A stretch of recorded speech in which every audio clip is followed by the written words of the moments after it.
Ladies and gentlemen, welcome. Good evening. I hope you can all hear me. Thank you so much for being here at the final day of our battle anniversary commemoration, as well as the final lecture of the Sacred Trust series for 2022.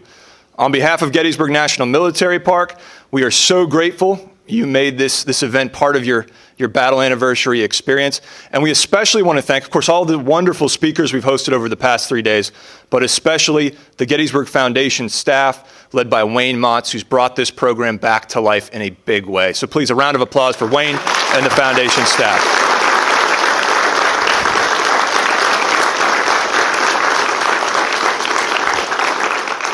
It's now my privilege to welcome Wayne Motz, President and CEO of the Gettysburg Foundation, who will introduce our speaker tonight. So again, thank you all. Thank you, Chris. All right. Thank you. Thanks, Chris. Thank you to our partners, Gettysburg National Military Park and Eisenhower National Historic Site. What a great last couple of days we've had, and we're just so happy to be back here and working with the park for these great presentations for all of you, and thank you for coming out. So it's my distinct pleasure and honor to introduce our speaker this evening. I'm going to tell you a little bit about what he's going to speak about, and then I'm going to give you a little bit of his bio.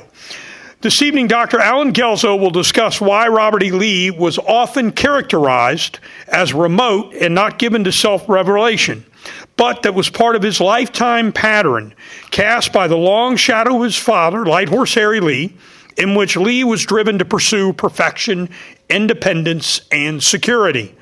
Only at the end of his life as the president of Washington College did he bring these pursuits into harmony. And Dr. Guelzo's presentation tonight will be based on his book. If you did not already get a copy, a half an hour or up to a half an hour after his speech, he will be outside signing copies. You're going to want to get a copy of that. So let me tell you a little bit about him. Dr. Guelzo is the senior research scholar in the Council of Humanities at Princeton University, where he also directs the James Madison Program's initiative on politics and statesmanship. His most recent book is Robert E. Lee, A Life by Knopf Press, 2021. And I say his most recent book because he's also got Gettysburg out there and other titles as well. So without any further ado, please help me welcome Dr. Alan Guelzo. Thank you, sir. All right. Thank you, Wayne, and thank you to all of you who have turned out here tonight. And particular thanks to everybody at the Gettysburg Foundation. I don't know if Ray Matlock is here tonight. Ray, are you here? He worked all day. He worked all day. Well, one thing, and he's so typical of the Gettysburg Foundation. You've got a problem, you go to Ray, he solves it. It's as simple as that. Likewise to Chris Gwynn, to everyone who's part of the staff at the Gettysburg National Military Park, thanks to all of them for the opportunity to speak tonight on this wonderful Sacred Trust series. I made my first acquaintance with Gettysburg 47 years ago when I visited here as part of a college class trip. I taught the history of the Civil War here at the college for 15 years. And I've lived here for 18 years. And I surprise people, I think, when I tell them that I still do live here, Princeton notwithstanding. So when you see me poking around the battlefield or around town, you're not imagining it. Gettysburg is hallowed ground. And the angle in particular is, for me at least, one of the most sacred spaces in America. So to be able to speak here again is a special joy. I'm happy to see a sprinkling of former students. Steve Phan is here. Some of them are now historians and public historians and rangers of note themselves. My son, Captain Jonathan Guelzo, is here tonight. And we have often walked these fields together, even been in reenactments here together. And my beautiful granddaughter, Cora, is here. And I get to walk these fields with her now, too. Cora and I share a special distinction. We are both Army brats. I've written most recently about Robert E. Lee, and some people have wondered, why Lee? Well, I suppose the easiest answer is to say that once you've written books about Abraham Lincoln and about the Battle of Gettysburg, what do you have left to write about that's of similar stature? I mean, Ulysses Grant, maybe, William Tecumseh Sherman, but they've each been the subject of multiple biographies in recent years. Speaking about Robert E. Lee is different. First, because there hasn't really been a full-scale biography of him in a quarter century, really since Emory Thomas. And also, speaking about Lee has some peculiar challenges. First, because of the politically charged atmosphere we all live in these days, and because Lee himself is an individual who is not easy to be known. And I suppose I turn to Lee because I just can't resist a dare. For a long time, it was not difficult to speak of Robert E. Lee. For almost a century after his death in 1870, Lee was embalmed in American memories, books, postal stamps, and school exercises as a blend of nobility and sorrow, second only to Washington or Lincoln, and in some places not even second to them. He was, for instance, the chivalrous knight of the lost cause, in the overflowing eloquence of Clifford Doughty.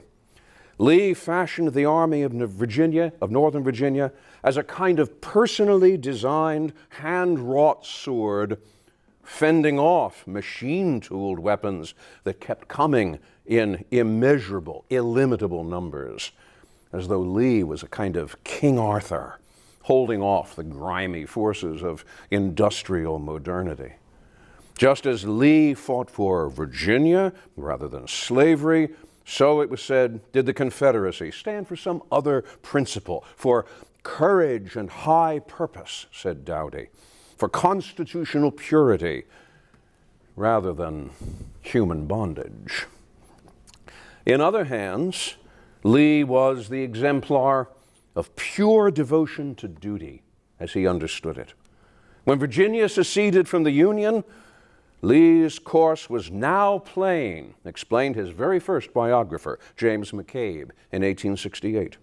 Though his own judgment assured him it would bring great suffering and disaster upon his state, Lee was convinced that it was his duty to obey the command of Virginia without questioning it. There was no trace, said McCabe, of ambition or sectional hatred in Lee's decision. It was purely a result of a conscientious conviction of duty. And had he believed it his duty to remain in the service of the United States, he would have done so at any sacrifice of his personal feelings.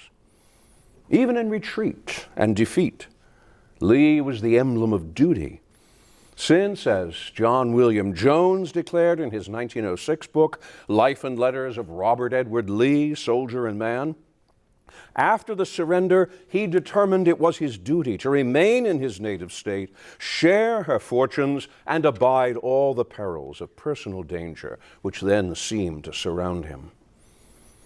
And then Lee appears, especially in the awestruck gaze of John Eston Cook, as the paragon of moral integrity, whose erect and graceful figure revealed his elevated character, the consciousness of command, a species of moral and official grandeur which it was impossible to mistake.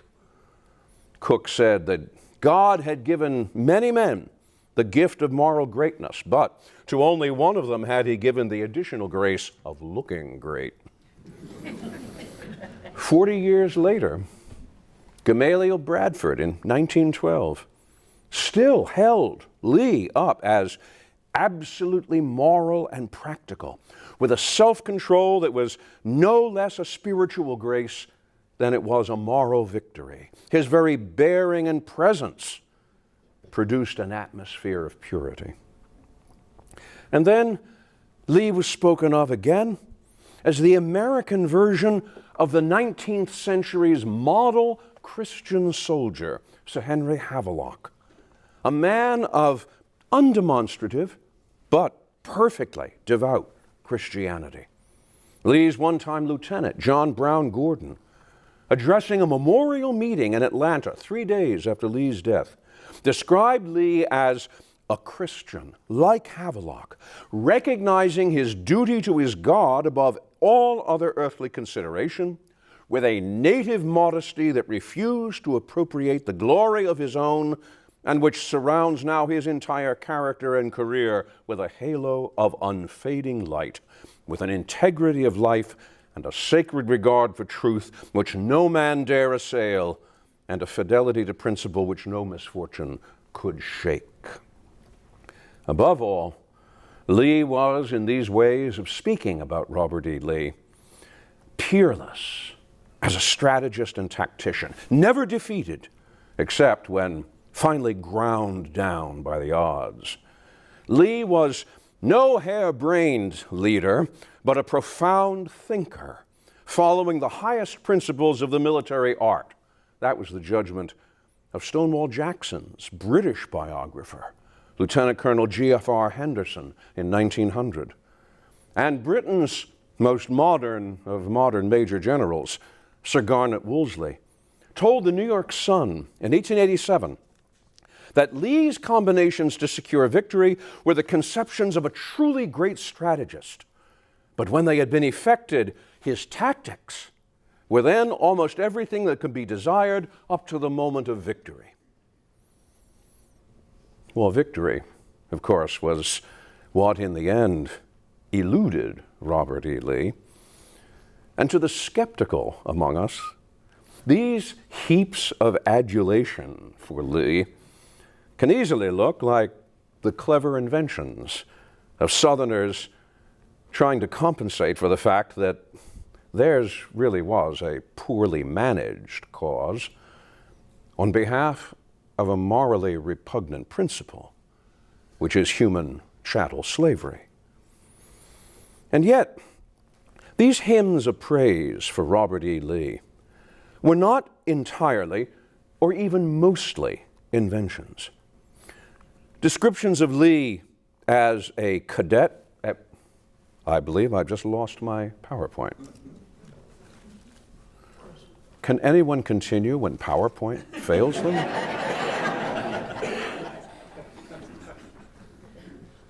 And here's Chris Gwynn to the rescue. There we are.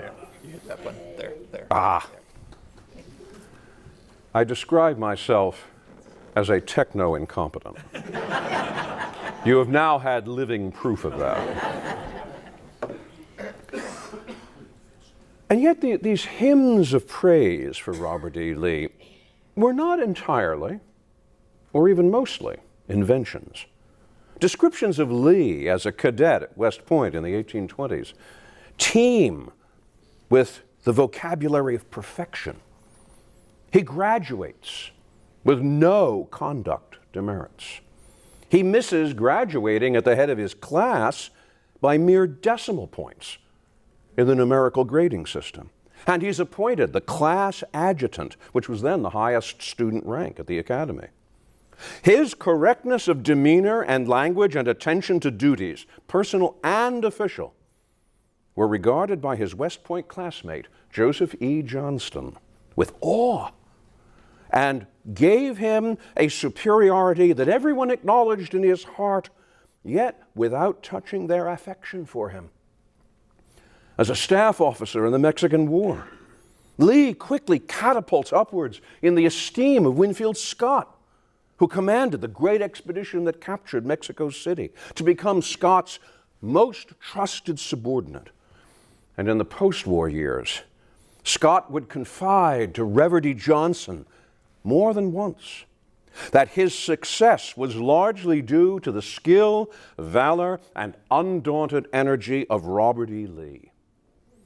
In 1861, Lee declines field command of the Federal armies being organized to subdue the Confederacy, frankly admitting that I look upon secession as anarchy and on slavery as so repellent that if I owned the 4 millions of slaves in the South, I would sacrifice them all to the Union.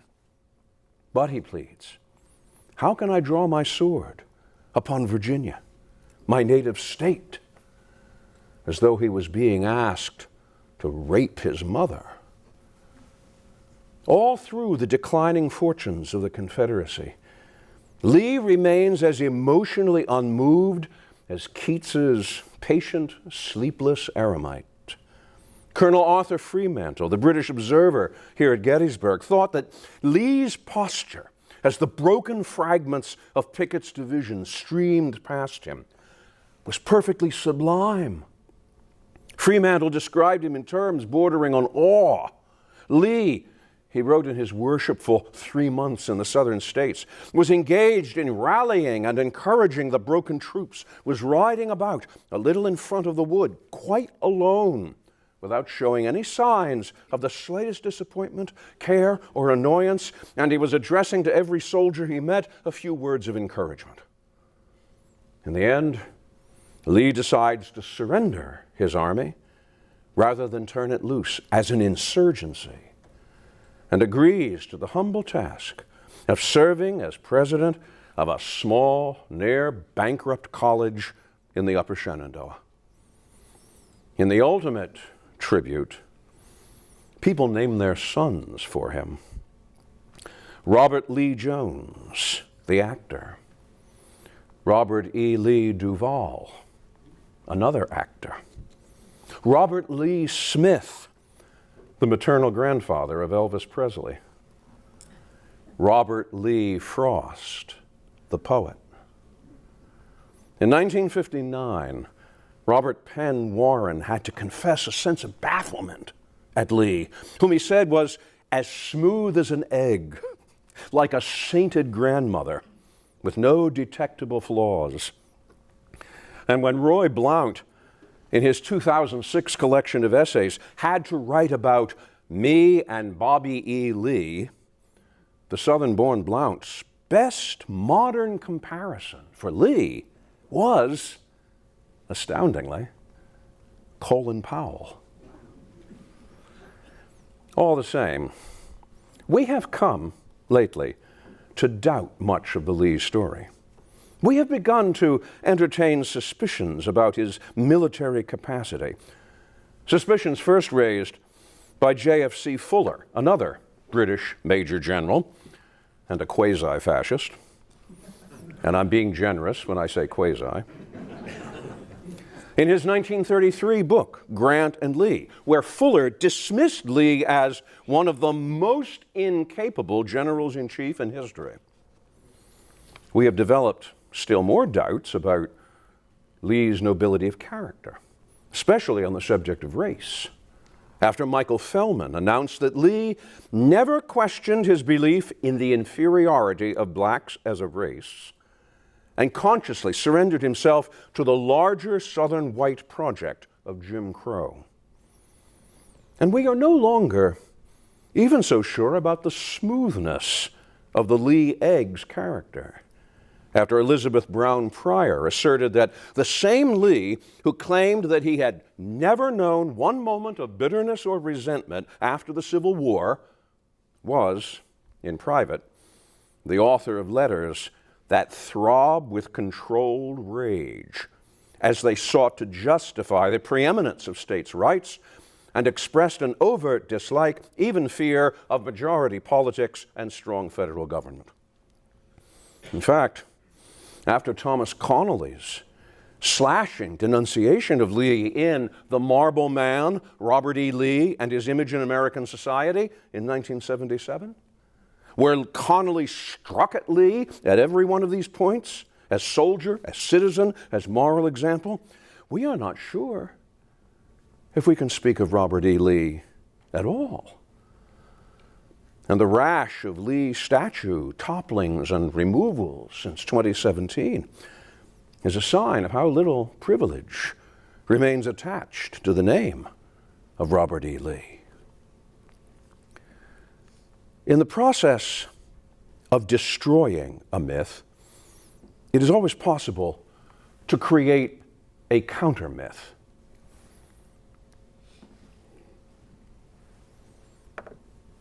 And the counter-myth sometimes turns out to be just as vulnerable to question as its original. It is true as we have begun to realize, that Robert E. Lee was a deeply conflicted man. But the conflicts turn out to be more varied than we have expected. To begin with, there was the long shadow cast over Lee by his father, the over-celebrated Revolutionary cavalryman, Light Horse Harry Lee.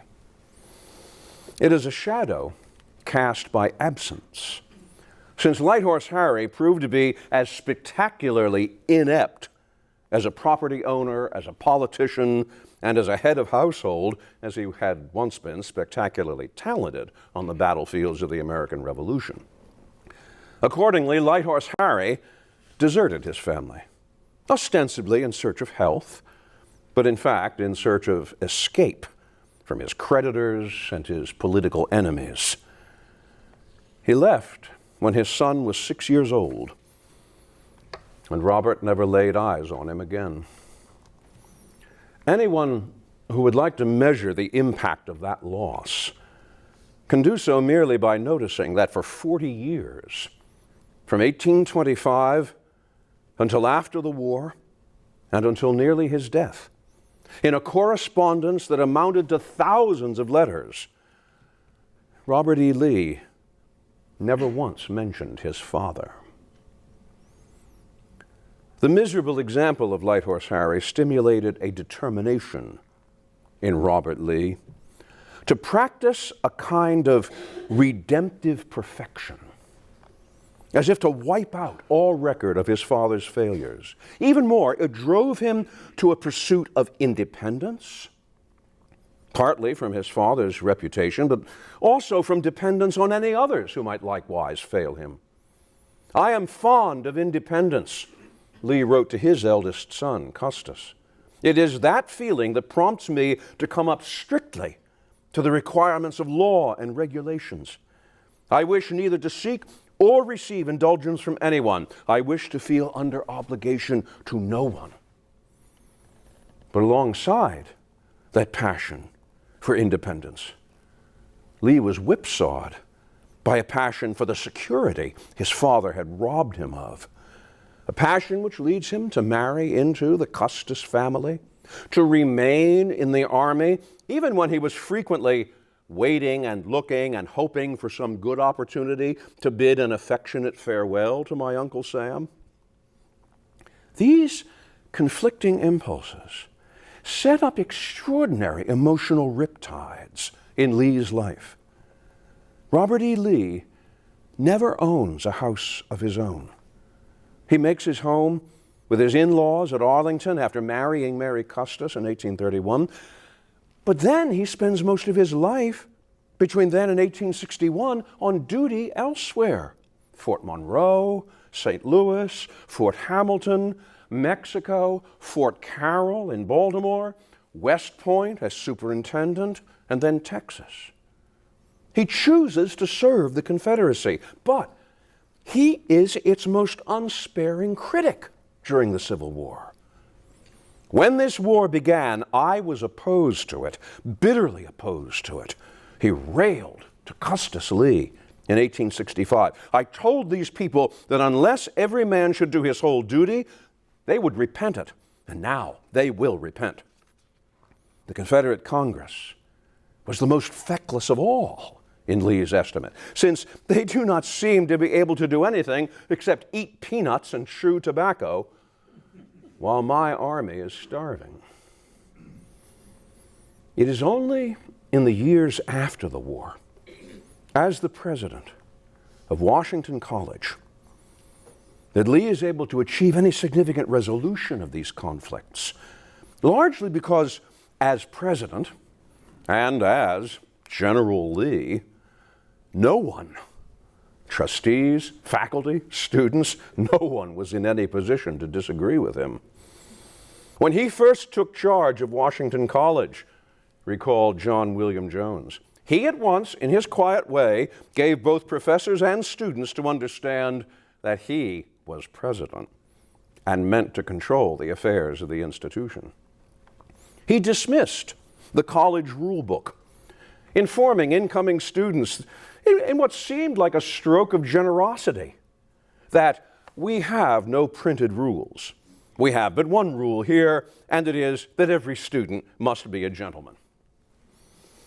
But far from generosity, what this meant in practice was that Robert E. Lee was the judge, jury, and executioner of what composed a gentleman. No wonder, then, that the Washington College years were probably the happiest years of his life. No wonder either that it was in those years that Lee was sufficiently at peace with his past to write a 70-page memoir of his father to be published as the preface to a reprinting of a new edition of Lighthorse Harry's history of the Revolution's Southern campaigns. He may not have been exaggerating when he shocked one Washington College student by remarking that the great mistake of my life was taking a military education. Well, mistake or not, it is also true, Fuller and Connolly to the contrary, that Robert E. Lee was a perceptive strategist, but not quite in the way we usually imagine. Lee was, after all, trained as an engineer, which in the 1820s was what a West Point education largely trained everybody under its rule for. Lee spent most of his career building or rebuilding things. Fortifications in Baltimore and New York City, the St. Louis wharves.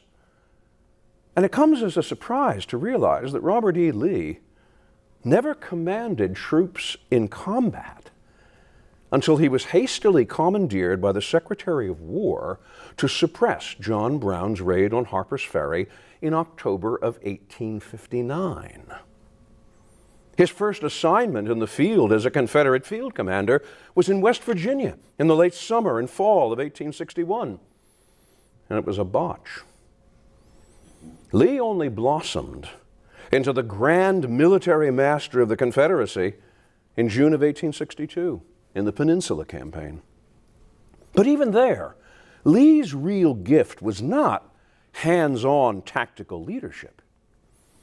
His aide-de-camp and secretary, Walter Taylor, wrote years later that General Lee always accorded his corps commanders great liberty in the exercise of their discretion as to the manner of the execution of his orders. Having made clear his general plans, he left to them the details of carrying them out.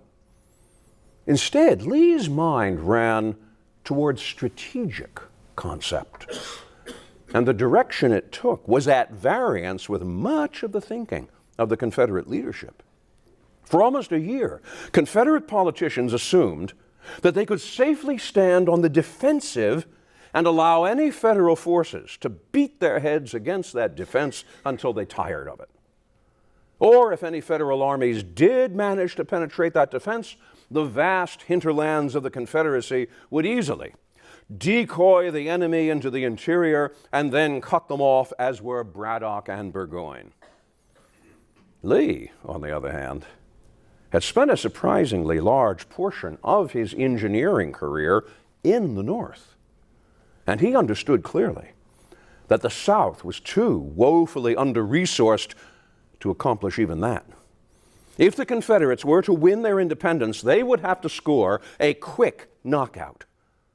And the way to do that was to leap to the offensive, carry the war north, make war on Northern public opinion, convincing Northerners that they could not win, and forcing the Lincoln administration to the negotiating table. I think it is all important that we should assume the aggressive, he advised Confederate leaders, urging a campaign north of the Potomac. For one thing, greater relief would in this way be afforded to the armies in Middle Tennessee, he said, than by any other method. But what was even more persuasive was the certainty he had that a Confederate invasion of the North would trigger a great change in public opinion in the North. Lincoln's Republicans will be destroyed, he said, and Northern Democrats, acting as the friends of peace, will become so strong as that the next administration will go in on that basis. Otherwise, if Confederate armies merely sat on their haunches, trying to protect their logistical centers, Federal armies would simply clamp sieges around them, and that would be the end. Follow that course, he scolded one of his subordinates, and we shall at last be obliged to take refuge behind the works of Richmond and stand a siege which would be but a work of time. This advice is utterly at variance with what one might expect from the only Army engineer to attain senior command of the armies in the field in the Civil War. The nearest competition among engineers was George Gordon Meade. Lee's own staff heard mutterings that General Lee was merely an engineer and that the troops under him would be more familiar with a spade than a musket. For that reason, it has become common to look for an explanation of Lee's aggressiveness in some hidden quirk of his character. A great deal has been made, for instance, out of E.P. Alexander's famous comment, handed to him by Joseph Ives, a Northern-educated staffer of Jefferson Davis's, that if there is any man in either army, head and shoulders above all others in audacity, that man is Lee, and you will live to see it. A judgment which has led to speculation that Lee was possessed by some kind of bizarre thirst for the offensive that foolishly bled his armies dry. And it is true that Lee's armies did suffer substantial casualties. The Army of Northern Virginia sustained higher casualties even than troops commanded by Ulysses Grant, who is more often tagged as a butcher and a human meat grinder. And Pickett's charge is usually offered up as the prime example of headstrong recklessness, as though Robert E. Lee had really turned out to be his father's son after all. But Lee's audacity sat at a considerable distance from mere unreasoning instinct, something which Lee himself explained to William Allen in the years after the war. No one, he said, no one who takes big chances and fails ever gets points afterwards for wisdom. Such criticism is obvious, Lee remarked, but the disparity of force between the contending forces rendered the risks unavoidable. As Robert Conquest, in a particularly perceptive evaluation of Lee in 1975, wrote, Lee always preferred, as he put it, the risks of action to the certain loss of inaction.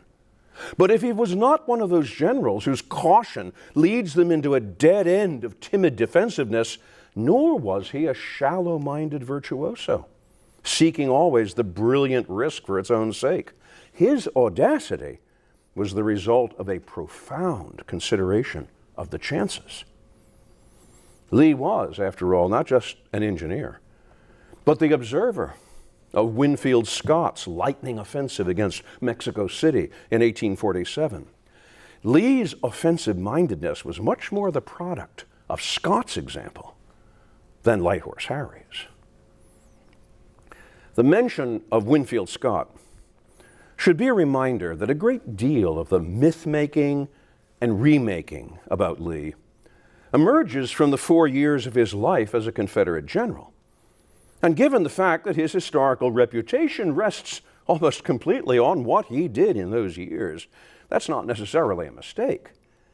But it is nevertheless curious how overwhelmingly biographers have concentrated on the Civil War years and missed the cues to understanding Lee that are embedded in the 54 years that preceded them.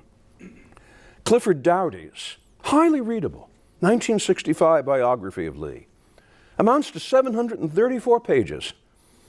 Of them, though, Doughty uses just 135 to get to the Civil War.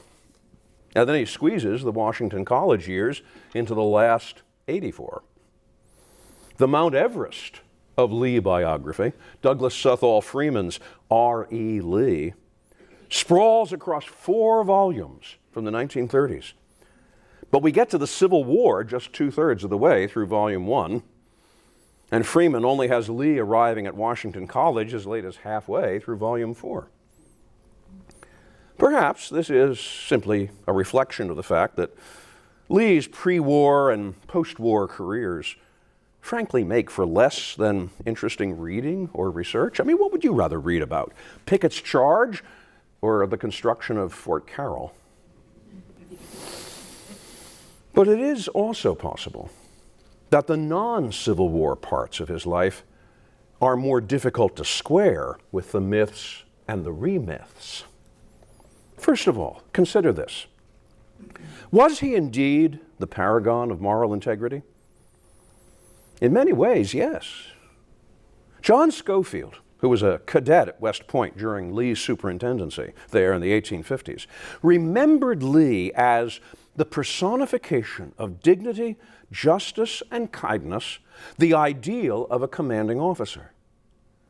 Of course, other cadets found Lee to be a stiffly pressed, perfection-demanding iron pants.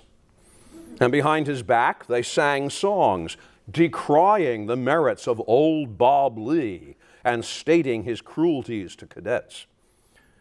And although Lee himself never seems to have owned more than one slave family, inherited from his mother, he benefited from the labors of the nearly 200 others owned by his in-laws. And in a damaging incident published across the country in 1859, he had 3 fugitives from Arlington whipped. And yet these are the same slaves who, in conscientious obedience to his father-in-law's will, he emancipates in December of 1862, at a time when almost no other white Southerner would have objected if he had declined to do so. Was Robert E. Lee dedicated to duty?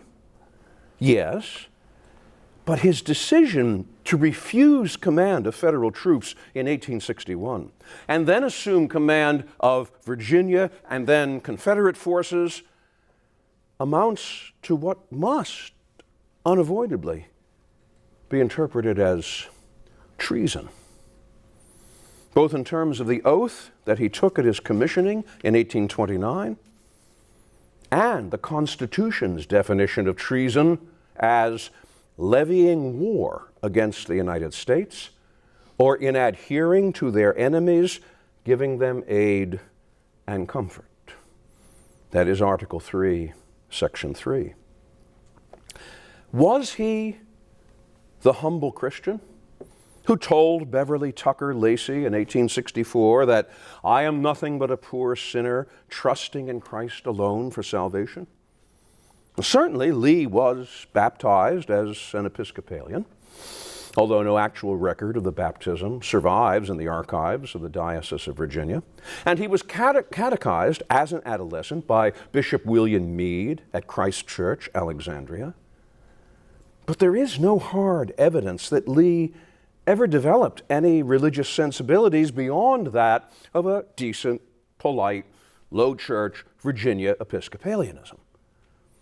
Like many fatherless children, he grew up struggling to grasp a concept of God. And his actual references to religion are vague and pulseless, and on a few occasions, comical. He was not actually confirmed in the Episcopal Church until 1855. And then, largely because his teenage daughters were undergoing confirmation. And judging by their letters and journals, they were more pious than he was. Toward the end of his life, Lee would admit to his wife that he wished he felt sure of his acceptance with God. She reassured him that all who love and trust in the Savior need not fear. But he did not reply. Was Lee submissive and noble in defeat? Yes, but mostly because he got terms from Ulysses Grant that he could live with. His entire army was paroled and allowed to return home without molestation by federal authorities, instead of being interned in prison camps, or worse, paraded through the streets of Washington or New York like captives in a Roman triumph, with himself and his principal officers on trial for their lives. These were the soldiers he praised in his final message to his army for their 4 years of arduous service marked by unsurpassed courage and fortitude, overcome only in the end by overwhelming numbers and resources. However, his final report to Jefferson Davis after the surrender is another matter, since that is tinged with bitterness at the Army of Northern Virginia's mortifying collapse on its retreat from Richmond. The troops, he wrote, were not marked by the boldness and decision which formerly characterized them. And all along the march, they appeared to Lee feeble, and a want of confidence seemed to possess officers and men. These men, rather than displaying courage and fortitude, threw away their arms while others followed the wagon trains and embarrassed their progress. Even they had failed his demand of perfection. How then shall we speak of Robert E. Lee? We may say that he was an American of great talents, especially as an engineer, but also as a military strategist. And we can say that compared with the feckless record of his contemporaries in America and Europe in the mid-19th century, people like McClellan and Burnside and Hooker, people in Europe like McMahon, Bazaine, and Benedek, Lee scales almost Napoleonic heights of accomplishment. We may say also that he was a traumatized child who grew up struggling to repair the damage of that trauma by seeking a perfection which demanded more of himself and of others than it was easy to achieve. We may say that he was a Southerner who understood clearly the wrong of slavery, even to the point of calling it in 1856 a moral and political evil in any country, yet who allowed himself, like so many other Upper South slaveholders, to believe that the final abolition of human slavery could only occur in some distant future, known and ordered by a wise and merciful providence. Which is to say, like the so-called good Germans described by W.G. Zapoldt, Lee's feelings of shame and defiance impelled him to look at the evil of slavery and then to look away. And we may say that he was a man who made the wrong decision at the most important moment of his life and did not know how to unmake it, either then or afterward. Robert E. Lee is a man of complications, but not complexity. He is not a tragic figure like Oedipus, whose tragedy lay, like the other figures of classical Greek tragedy, in not turning out to be the man he thought he was. He is not, on the other hand, a villain like Iago, who mischievously plots the humiliation and downfall and death of others. He is, rather, the flawed warrior, like Achilles, who is driven by circumstances he does not understand to his own destruction. As Homer described Achilles, so we may say of Lee, he was born to fates averse and nursed for future woes. So short a space the light of heaven to view, so short a space and filled with sorrow too. Perhaps, in the end, Lee was right. His great mistake in life had been that military education. Thank you very much.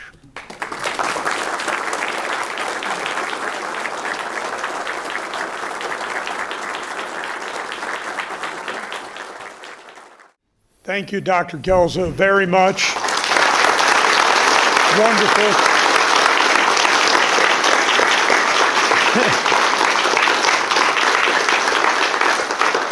For the rest of the questions you all have, we know where you can get the answers. Robert E. Lee Life, right? Right outside. So we're going to send Dr. Guelzo out, let him sign. For those of you that still want to get copies of his book, we want to thank him very much for being with us this evening. Also his granddaughter Cora, his son Jonathan, thank you very much. And we want to thank all of you for spending your Gettysburg anniversary with us.